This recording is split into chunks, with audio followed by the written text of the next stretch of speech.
dahil sa dalawang magkaibang dahilan. Unahin natin ang teen housemate na kilala dahil sa kanyang kaangasan. Narito panoorin yung lahat. Maporma at sigis. Pero ubod ng kulit ang half-British, half-Pinoy na Irish football player na ito. Lumaking magaan ang buhay at madalas na susunod ang layaw. Kaya naman naging makulay at masaya ang kanyang kabataan. At dahil sadyang pasaway, ang tinuturing niyang kasiyahan ay di kinatutuwa ng iba.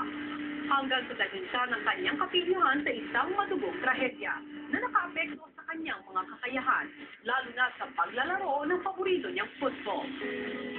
Pero nasa pamaan, hindi siya pinanghinaan ng loob at sinisabad-balik ang dating katikasan at kasiyahang likas sa kanyang pagkatao. Marami na siyang napasaya, lalo na sa mga kaibigan at sa pamilya.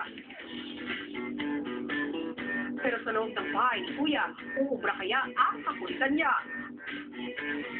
Ang siyong pinagilyo ng Angeles, Ryan.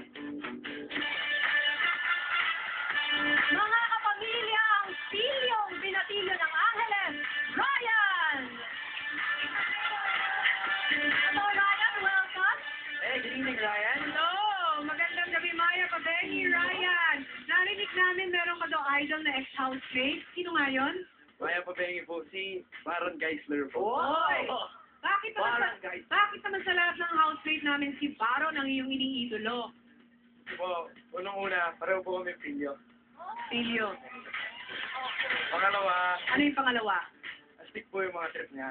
Oh, astig ang mga trip. Wala daw basta ganun. Oh, may pangatlo ba doon? Wala na. Meron po, meron. Ano yung pangatlo?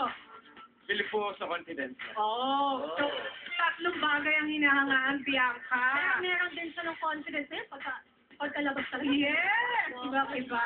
Pilyo pala, ha? Tignan natin kung ano mangyayari sa confidence niya. Maraming salamat sa iyo, Ryan. Ngayon sasamahan ka rin ni Robbie para magpaalam din sa iyong mommy na nanay Ryan? sa may lobby. Pumasok na tayo sa unang bahay ni Kuya. Ryan, you seem outgoing. Hindi mo ba miss ang outside the world? Kasi alam kong matagal-tagal ka rin mag-stay sa loob ng bahay ni Kuya. Yo! Ay na pong sagutin mga kapamilya. Hindi niya sinagot ang aking katanungan. Ito na po ang kanyang pilyong kapatid. Magpaalam ka na sa iyong mahal sa buhay. Ryan?